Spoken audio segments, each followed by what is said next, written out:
Nous a inspiré parce que c'est la Saint-Valentin, le 14 février est là. Et on s'est dit peut-être qu'il y a des gens qui sont dans ce cas-là.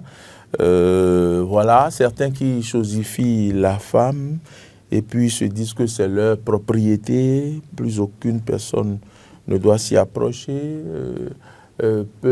Parfois peu s'en fallait pour qu'on peu s'en faut, j'allais dire, pour qu'on assiste à ce qu'ils mettent presque la femme dans une cage. Finalement, on assiste à des violences physiques. Et puis, on parle d'affaires de je t'aime, moi non plus. Et puis, finalement, c'est des bagarres qui s'installent. Faut-il véritablement faire de la bagarre pour la femme? C'est ça la question, la patate chaude, Moïse Novillon. C'est dans les deux sens, hein. C'est pas seulement les femmes, les hommes qui se battent forcément pour les femmes. Il arrive également. Vous dites donc que les femmes sont plus douées d'ailleurs dans ce domaine? Non, pas forcément, mais il y a quand même qu'on apprend que parfois les femmes également, il y a des femmes également qui vont à la bagarre, bien sûr, pour les hommes. Et c'est un mal qui est en train de prendre de plus en plus de l'ampleur en plus dans notre communauté. Et il y a beaucoup de facteurs qui peuvent justifier cet état de choses. Vous voyez, les gens ont tellement idéalisé l'amour à partir des téléfilms, vous voyez, les telenovelas, que on pense que forcément celui qui doit être bien sûr avec soi, la compagne, doit forcément être peut-être le sommet de la perfection. Mais si on balaye encore cela de revers, c'est encore mieux même que les gens puissent tenter de posséder l'autre. C'est ce que ce que vous étiez en train de dire. On tend à rendre l'autre comme une possession. À chosifier. Voilà, à chosifier. Alors que dans le fond et dans la réalité, la vanité même qui caractérise notre espèce et notre nature nous renvoie à ce que en réalité, dans la réalité des choses, on possède rien, quitte à même posséder une personne humaine. Même les progénitures, on ne les possède pas en réalité. À un moment donné, ces propres progénitures, pour lesquelles parfois on a consenti tout ce qu'il y a comme sacrifice, comme effort, et ils se retirent, ils quittent le domicile. Et parfois, certains parents construisent en conséquence, ils construisent pour leurs enfants. Mais les enfants, puisqu'il s'est battu également après les enfants, ils finissent par réussir. L'enfant qui est resté au Canada et qui a dit à son papa qui vient lui présenter sa femme. Et le papa badigeonnait la maison. Et c'est étage. Voilà. Et plus deux. Et puis l'enfant est venu le soir, on a fait à manger avec sa femme. Valise déposée dans le salon. Ils ont ramassé les valises, ils sont allés déposer dans une chambre. L'enfant finit de manger et dit, bon papa, on s'en va. Papa dit, comment? Vous allez où? On vous a fait de chambre, j'ai fait non, que nous dormons à l'hôtel. Le papa s'est mis à pleurer. Voilà, donc l'enfant n'a pas regardé les pleurs du papa. Il est oui, mais lui, il a certainement prépayé, tout. Voilà, tout il y avait donc en fait, donc c'est pour dire, on ne possède personne. Mon enfant me fait ça, je le suis à l'hôtel. Certaines personnes ne comprennent pas. Et ils vont jusqu'à ce que vous êtes en train de dire. Et parfois même dans des corporations. Ouais, on a lu à la une d'un journal ce matin, c'est peut-être ce qui vous a aussi inspiré en partie le sujet. Oui. C'est vrai, évidemment, nous sommes en contexte de Saint-Valentin. Et donc, les feux sont au rouge. Je ne sais pas s'il faut le dire ou bien au vert pour le sujet. Bon, mettez les feux à l'orange. Voilà, bon, les feux sont à l'orange. Vous savez que c'est quand à l'orange, c'est à l'orange que nous, on accélère. Et donc, évidemment, certaines personnes n'arrivent pas à avoir... Le frère accélère au lieu de ralentir, ils accélèrent. Donc, on n'arrive pas à avoir la maîtrise, la retenue nécessaire. Et parfois, on va jusqu'à des coups physiques que l'on porte à l'autre. Je pense que ce n'est pas des choses qu'il faut enseigner, qu'il faut répéter également. Les uns, les autres doivent apprendre à prendre de la hauteur, à s'auto-éduquer et comprendre que la vie en communauté, c'est déjà un challenge. Et la vie avec quelqu'un d'autre, et surtout partager son intimité avec quelqu'un qui a reçu une éducation. Ah, il y a quelqu'un en ligne. Bonjour, auditeur ou téléspectateur en ligne. Oui, bonjour monsieur. Bonjour, c'est notre ami Nathanaël. Oui, c'est bien. Bonjour Nathanaël.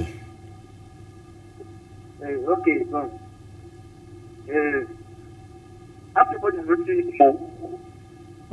On ne le reçoit pas bien. Nathanaël, on ne vous reçoit pas bien. Déplacez-vous un peu. Depuis quelque Ok, temps. ça va mieux. Allô, Nathanaël?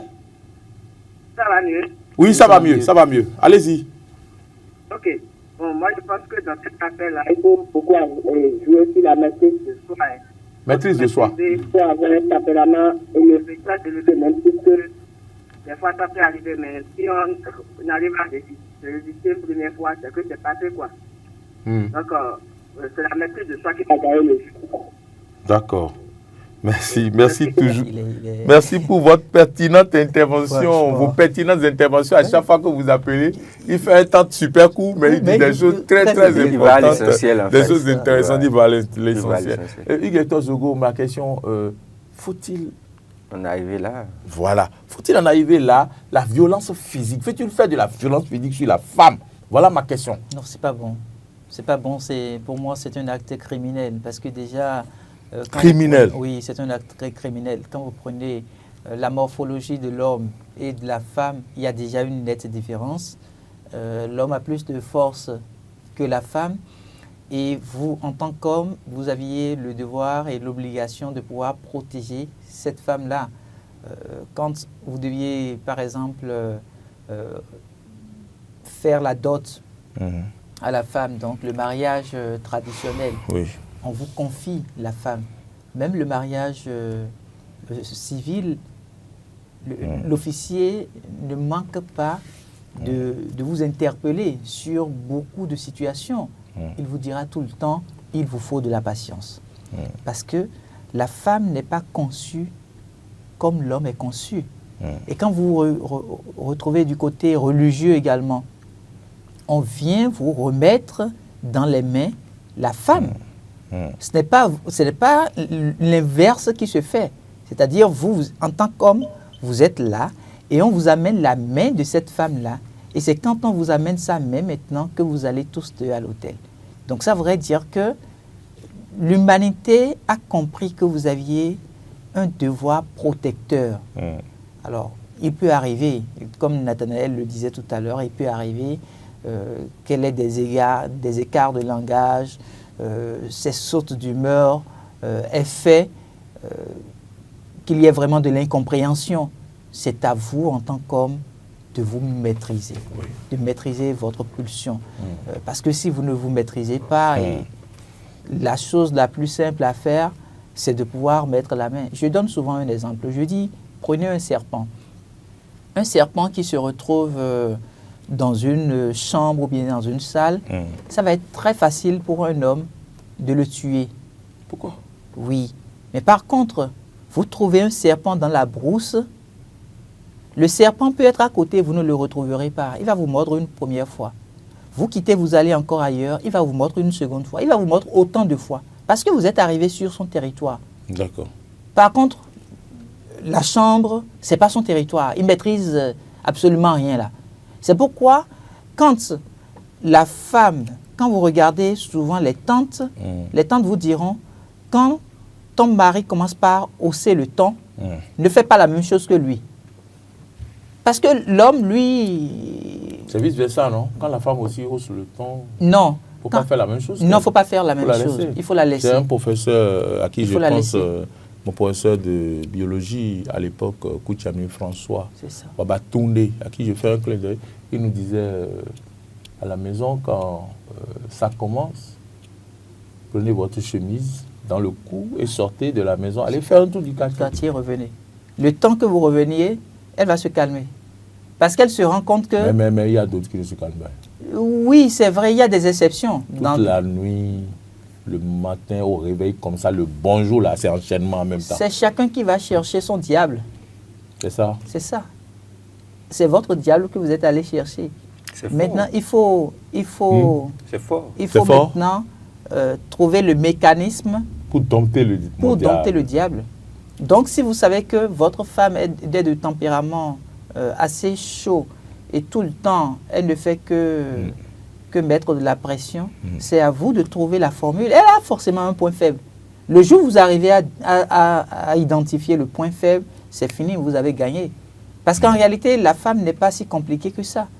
Le point faible des femmes, c'est généralement... Je ne sais pas si vous arrivez à avoir de quoi assumer pleinement toutes vos responsabilités. Je pense que la majorité des des femmes ont ce point faible-là en commun. Donc, la femme veut être fière de voir que son mari s'investit dans le foyer. Elle veut pas, parce qu'en réalité... Dans le foyer ou bien s'investit en elle. Oui, sur elle. Investit sur elle. Oui, le foyer, en fait, le foyer, c'est elle. C'est elle. Non, le foyer, ça, c'est autre chose. Attendez, vous restez combien de fois combien de temps à la maison? Non, vous êtes là combien de fois? Vous diront que vous n'avez jamais fait le débat avec elle. Vous diront que le foyer, elle, il y a une différence. Non, elle, là, c'est elle. Le foyer, c'est les enfants. La télévision. C'est les enfants et elle, c'est ce qu'il faut manger, c'est les autres choses. Oui. Mais elle. C'est-à-dire que, en fait, vous savez, quand on parle du foyer, là, ce que vous mettez dans le foyer, c'est avec ça, c'est une partie de ça qu'elle prend pour aller faire... C'est ça qu'elle ne veut pas. Mais, attention, ça devient plus intéressant. Oui, c'est vrai. Mais je suis sincère aussi. Elle ne veut pas prendre une partie, elle veut investir sur le foyer, mais investir sur elle. Mais c'est un devoir pour vous de le faire. Ah oui, mais tout le monde dit foyer, on oublie l'investissement qu'on doit faire sur la femme, elle, debout comme ça. Non, si vous n'arrivez pas, c'est-à-dire, je comprends mieux ce que vous dites. déjà dans le foyer. Bon. Si vous n'arrivez pas à pouvoir faire plaisir à votre femme, à quel moment elle va se sentir femme? Bon, est-ce qu'on ne s'éloigne pas du débat là? Non, pas du tout. Violence. Parce que c'est ce qui, en fait, c'est la frustration de la femme. La violence, c'est la conséquence. C'est la conséquence. C'est le trop-plein. À la fin. Vous amenez une femme dans votre foyer, sous votre toit. À la fin qu'il y a la violence. C'est l'accumulation des frustrations. C'est ça. Vous l'amenez sous votre toit. Vous ne prenez plus soin d'elle. Vous ne savez plus si une femme est là. Vous n'avez plus la possibilité de lui dire, mais chérie, écoute, ça fait quand même un bon moment que tu es allée te rendre belle. Voici. Même si c'est 2000 francs que vous avez, remettez-lui ça. Elle veut sentir qu'elle est prioritaire pour vous. Ce n'est pas l'argent que vous lui donnez, en fait, qui est le plus important pour elle. Elle veut juste comprendre que son mari a cette petite attention du départ qui est toujours... Vous voulez que je vous raconte une anecdote? Il y a une quinzaine d'années, un ami me dit, j'ai dit à ma femme, non, moi-même, chaque fin du mois, je prends le sac que je vais ravitailler. Hein. À l'époque, plus de 15 ans, avec 15 000 francs, il ravitaillait beaucoup la maison. Et à un moment donné, la femme lui dit, mais non, même si c'est 15 000, donne-moi ça. Moi-même là, c'est ça. Je préfère aller ravitailler. Oui, elle veut se sentir femme. C'est son rôle en tant que femme. Maintenant, quand vous n'êtes plus... quelqu'un en ligne. Bonjour, monsieur ou madame en ligne. Oui, bonjour, le plateau. Bonjour, monsieur. Monsieur Zachary. Ça va bien, monsieur Zachary, comment allez-vous? Je vais bien, vous-même. Oui, ça va, on est là. Vous nous voyez, vous voyez qu'on va bien, non? Bien sûr. Nous, on ne vous voit pas. Alors, monsieur Zachary, merci pour l'intérêt que vous portez à cette émission. On vous écoute. Je vous en prie. Bon, ce que je voulais dire, au fait, la violence physique, que ce soit envers les femmes ou envers les hommes, parce que ça va dans les deux cas. Je pense qu'il ne faut pas le faire. Et pour en arriver à la violence physique, c'est parce qu'il y a déjà la violence verbale. Voilà. Donc, quand on accumule la violence verbale, ça finit par la physique. Donc, la violence verbale, il ne faut pas le faire. Quand ça veut commencer, il faut avoir l'élégance de se retirer. On dit, quand on ne t'aime pas dans un lieu, autant mieux aller là où on t'aime. C'est plus simple que ça. C'est ce que je voulais apporter. D'accord. Merci infiniment, monsieur Zachary. On vous souhaite de passer un bon week-end. Alors, 9h27. Moïse, vous avez la parole? Oui, dans tous les sens, il n'y a pas... La violence, ce n'est pas une chose à promouvoir. Dans tous les sens, quelles que soient les raisons maintenant liées à notre nature humaine, les faiblesses qui sont liées à notre espèce, il peut arriver que des situations de cette nature-là arrivent. Je pense que c'est les auditeurs ou bien les téléspectateurs ont déjà suffisamment parlé. La maîtrise de soi, surtout la capacité, il faut... C'est pas comme si c'est d'autres personnes qui le font et que nous, on en fait le commentaire ici. Je pense que c'est tout le monde, tous autant que nous sommes, qui sommes interpellés pour que c'est des choses qui nous guettent au quotidien. La possibilité de s'emporter, la possibilité de ne pas réussir à se contenir à un moment donné face à un certain nombre de choses. On parle beaucoup de violence verbale, violence physique. violence psychologique. Mais vous savez très bien que les hommes, en général, sont beaucoup plus hystériques quand ils n'ont pas d'argent, par exemple. Ils sont sur les nerfs. Parce que comme la société est essentiellement basée sur l'argent, donc tout ce qu'il faut faire au quotidien, il faut avoir les ressources pour pouvoir le faire. Et quand cela manque, l'homme ne se sent plus homme. En réalité, l'homme ne cherche pas dans une relation de couple. Les hommes, en général, ne cherchent pas beaucoup de choses à part la possibilité de prouver qu'ils sont là. Et ils peuvent prouver qu'ils sont là quand ils arrivent à assumer tout ce qu'il y a comme charge, c'est-à-dire payer régulièrement le loyer, donner à manger aux enfants, inscrire, scolariser bien sûr, s'occuper également des charges en termes de soins de santé, etc. Quand l'homme n'arrive pas à faire ça, en réalité, il n'est pas à l'aise, même quand il ne le démontre pas. C'est vrai que les hommes parlent moins en général, mais il ne le dit pas, il ne le démontre pas, on ne le sent pas, parce qu'il n'a pas envie d'embarquer tout le monde dans sa tristesse. Et donc, il gère intérieurement, mais il est déjà un tout petit peu sur les nerfs, un tout petit peu frustré. En permanence, il circule. En conclusion, on retient donc, en conclusion, il ne faut pas faire dans les violences. Et même, on a vu des forces de l'ordre, etc. C'est des humains avant et après tout. Donc, je pense qu'il faut qu'on réussisse à se contenir. Et surtout, il ne faut pas se bagarrer pour des femmes, ça, parce que par rapport à cette actualité-là, c'est comme si c'est bagarre dehors, vous voyez, c'est pas bien, quoi.